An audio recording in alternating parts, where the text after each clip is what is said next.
यह कहानी है रामलाल की, जो एक छोटे से गांव में रहता था। रामलाल एक मेहनती लेकिन गरीब किसान था। उसके पास बस 1 एकड़ जमीन थी, जिस पर वह हर साल धान और गेहूं की खेती करता था। उसका परिवार बहुत छोटा था। उसकी पत्नी सीता और 2 बच्चे।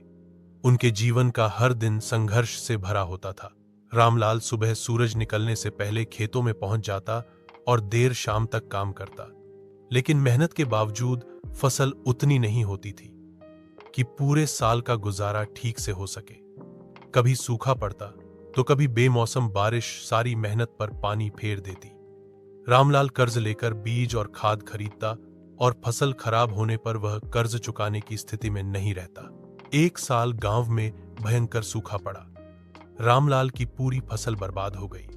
कर्जदार उसे रोज धमकाने लगे। घर में खाने तक को कुछ नहीं बचा। बच्चों की पढ़ाई भी रुक गई, क्योंकि स्कूल की फीस देने के पैसे नहीं थे। पत्नी ने जरूरत के गहने बेच दिए, फिर भी हालात नहीं सुधरे। एक दिन निराश होकर रामलाल शहर जाने की सोचने लगा, लेकिन उसे अपनी जमीन से बहुत लगाव था। वह जानता था कि यह उसकी पहचान है। फिर भी पेट की भूख और बच्चों का भविष्य उसे शहर खींच ले गया। शहर में उसे एक निर्माण स्थल पर मजदूरी मिल गई। उसने दिन रात मेहनत की, थोड़ा पैसा जोड़ा और कुछ महीनों बाद गांव लौट आया।